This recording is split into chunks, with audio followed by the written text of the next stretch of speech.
привет! С вами Ольга Сергеева, и вы на моем канале Кинотрафик. Сегодня я расскажу вам о хорошем кино. В этом выпуске я расскажу вам об одном из лучших фильмов 2022 года, познакомлю с его создателями, и мы попробуем разобраться в его образах и смыслах. Итак, поехали! Фильм «Банши Инишерина» режиссера Мартина Макдоны был номинирован 8 раз на премию «Золотой глобус» в 2023 году и получил самое большое количество наград – лучший фильм, лучшая мужская роль и лучший сценарий. Хотя все номинации были в разделе «Комедия-мюзикл», фильм с трудом можно уложить в рамки этих жанров. Мартин Макдона, ирландский драматург, живущий в Британии, написал 9 пьес и поставил 4 полнометражных кинофильма в качестве режиссера по своим же сценариям. Свою работу в кино он начал короткометражкой «Шестизарядник», который был отмечен на многих кинофестивалях и получил премию «Оскар». Это история об одном ужасном дне из жизни мистера Доннелли, наполненном переплетениями из смертей. Следующая черная комедия «Залечь на дно в Брюгге» повествует о происшествиях в бельгийском городке, куда были направлены отсидеться после неудачного дела в Лондоне 2 ирландских киллера. Картина приобрела статус культовой, часто цитируется и имеет внушительный фандом. Свой успех автор закрепляет уже в более населенной героями циничной комедии «Семь психопатов». В ней горе-писатель в поисках утраченного вдохновения оказывается втянутым в похищение собаки, затеянное его эксцентричными приятелями, которое грозит перерасти в жестокие криминальные разборки. Жанровое кино Макдоны обретает острый социальный подтекст в драме «Три билборда на границе Эббинга, Миссури». Отчаявшаяся женщина тщетно призывает полицию найти убийц своей дочери и решается на необычный и смелый поступок. Фильм обретает мировую известность и признание критиков и зрителей, множество номинаций на кинопремии и 2 Оскара. Все пьесы и фильмы Мартина Макдоны отличаются изящными остроумными диалогами, противоречиво соединяющими в себе иронию и светлую грусть, циничные выпады и гуманистический посыл. Его затейливые истории полны неожиданностей, а простые герои почти всегда вызывают неоднозначные чувства. Для своего нового и очень личного фильма он вновь приглашает замечательных ирландцев Брэндона Глисона и Колина Фаррелла, которые уже составляли незабываемый актерский дуэт в «Залечь на дно в Брюгге». «Банши Инишерина» знаменует возвращение Мартина Макдоны на родную землю Ирландии. Сценарист и режиссер представляет камерную пьесу на ограниченное количество персонажей. Картина снималась на красивейшем ирландском острове Инишмур, который играет роль вымышленного острова Инишерин. Действие разворачивается в 1923 году. Из-за моря доходят отголоски продолжающейся гражданской войны в Ирландии, а здесь тишь да гладь, обитатели проводят время жизни за выпивкой и разговорами. Одним прекрасным утром благодушный селянин Падрик обнаруживает, что его добрый приятель, местный музыкант и скрипач Колм, отказывается с ним общаться. Такова завязка в классической трехчастной структуре картины. А теперь, если вы еще не сделали этого, то убедительно прошу вас посмотреть фильм, так как далее в моем разборе возможны спойлеры. Напомню, что на моем канале Кинотрафик можно найти видео с анализом фильмов, разбором киноэпизодов, обзорами кинофестивалей, рассказ о выдающихся режиссерах и актерах. Не забудь подписаться, и я всегда рада твоему комментарию. Итак, настало время перейти к смыслам фильма. Сам автор отмечает, что хотел рассказать историю расставания. Одно из самых простых объяснений фильма – он о развитии конфликта и разрыве. Внезапное требование Колма выбивает почву из-под ног у его приятеля Падрика. Но действительно ли это заявление было таким уж неожиданным? Перелом произошел не в одну минуту. Он готовился задолго до завязки фильма и скрыт от глаз зрителя и невнимательного простоватого Падрика. Скорее всего, герои живут на острове всю свою жизнь и общаются с детства. Они коротают дни за выпивкой в местном пабе, и Колм терпеливо выслушивает пустые бесконечные разговоры Падрика. То, что не устраивало Колма, его мысли и накапливающиеся внутренние переживания, которыми не с кем было поделиться, были скрыты от его приятеля. Я стучался Колму в окно, он просто сидит. И что делает? Ничего, просто сидит, курит. То, что Колм долго скрывал, свои мысли, на это указывают маски, которые мы видим в его доме. Он музыкант, выражал свои чувства через мелодии. Грустная песня, которую он исполняет в пабе, также указывает на его внутренний дискомфорт и чувство одиночества. Терпению Колма приходит конец, и он не хочет больше притворяться. Он готов к изменениям, выражает это однозначно и бесповоротно. Далее мы наблюдаем развитие конфликта с массой интересных и важных деталей. Падрик не понимает причины поведения друга и пытается найти свое объяснение. Сначала он ищет причину в самом Колме. При этом он не прекращает преследование своего друга. Разыгрываешь меня? Но, натолкнувшись на непреклонность и жесткость, начинает искать причину в себе. Ты считаешь меня глупым, Джерри? Нет. Но в себе-то он не находит изъянов и принимает поведение Колма за оскорбление.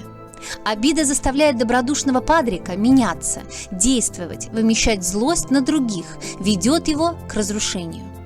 Как здесь не вспомнить сложное понятие ресентимента, враждебности к тому, кого считаешь причиной своих бед, тягостное сознание тщетности попыток повысить свой статус. Кто такой Падрик? Он типичный обыватель. Его все устраивает, он не планирует меняться. Он не задумывается над смыслом жизни, и его не волнуют вопросы развития. Он скучный, Шивон. Всю историю зритель видит его глазами. Именно с ним мы проходим путь от непонимания к озлоблению. Падрик не может встать на место другого человека и дать ему право выбора, так как просто не умеет этого делать. Крах его счастливого мирка неизбежен. Действительность давно изменилась, и делать вид, что все осталось прежним, уже не получается. Страх реальности и внутренней пустоты Падрик пытается заполнить бесконечными разговорами. Его любовь к животным – не что иное, как боязнь остаться одному, когда начинаешь задавать себе главные вопросы. Кто такой Колм? Интроверт Колм для зрителя закрытая книга. Он почти ничего не говорит нам о себе, и зритель пытается понять его через действие. То он сидит в своем темном доме, смотрит на море, слушает, исполняет мелодии. Он достиг в своих мыслях той точки невозврата, что готов отдать части своего тела для того, чтобы идти до конца. Но как это объяснить Падрику, который не желает двигаться и находится даже не в начале пути? А может, он хочет, чтобы ты как-то изменил свой подход, что ли? Стремление Колма сделать что-то великое вызывает улыбку. Это, по сути, наивное стремление что-то изменить в себе, не зная как. Но готовность к этому героя и решительность жертвовать во имя этого говорят о серьезности его намерений. Режиссер мастерски выстраивает повествование так, что мы сочувствуем попеременно то одному, то другому герою во время развития конфликта. И легко включаемся в фильм, так как подобные ситуации каждый проживал в своей жизни. Основой фильма является тема гражданской войны. Грохот выстрелов военных действий доносится на остров. Местный полицейский участвует в казнях. Колм и Падрик вглядываются в неспокойную морскую даль. Разлад друзей, по сути, является метафорой этой войны.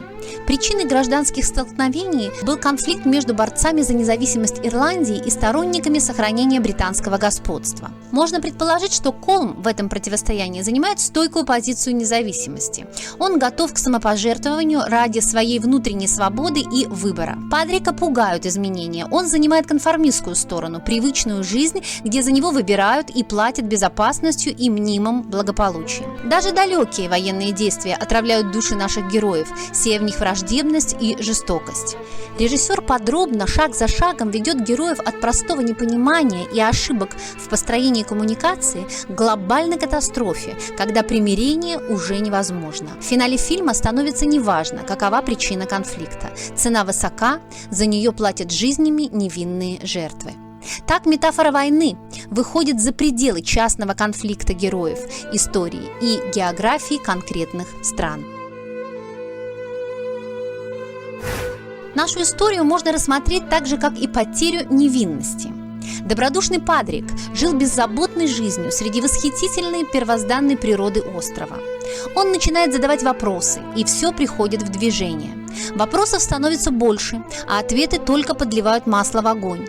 Герой мучается, болезненно добывает знания через потери и понимает в финале, что сам должен теперь решать за себя, и ноша не станет легче до конца жизни. Есть ли другие пути? Да, есть. Умная и начитанная сестра Падрика Шивон В итоге покидает остров. А трогательный взрослый ребенок Доминик, сын тирана полицейского, уходит из жизни по своей воле. Историю можно также прочитать и как отношение создателя со своим творением. Колм заявляет, что ему нужно написать песню Банши Иниширина, которая останется его потомкам и внесет смысл в его жизнь. Он решительно отделяет себя от друга, забывая в своей гордости и высокомерии, что песня эта будет написана для людей и для Падрика в том числе. Претендуя на роль бога, Колм заставляет страдать добродушного Падрика. Его брутальная фанатичность в достижении цели становится причиной невинной жертвы ослицы и злобных поступков друга. Колм в погоне за реализацией своей идеи отрекается от милосердия и человечности. Падрик же, несмотря на свою неразвитость, сохраняет открытость, сердечность и любовь. Название фильма «Банши Иниширина» отсылает нас к ирландскому фольклору. Банши, согласно поверьям, женщина, которая является возле дома обреченного на смерть человека и рыданиями предсказывает его близкий час кончины. По сути, это образ смерти. В фильме ее функцию выполняет надоедливая миссис Маккормак. Ее ненавидит жизнелюбивая Шивон. Страшная старуха предсказывает смерть Доминика и находит его тело в озере. Колм задумал написать песню с таким названием, и это говорит о том, что его волнуют экзистенциальные вопросы. Банши Иниширина или предвестник смерти на острове – это мучительное раздумье о выборе и смысле жизни перед лицом испытаний. Война в фильме не видна, она слышна. Удачи вам. За что бы вы там ни боролись. В финале истории ее отголоски превращаются в истинную боль и теперь понятны обоим друзьям. Они проходят свою войну, которая заканчивается катастрофой и меняет обоих. Падрик пострадал в ней в большей степени, ведь он не был готов.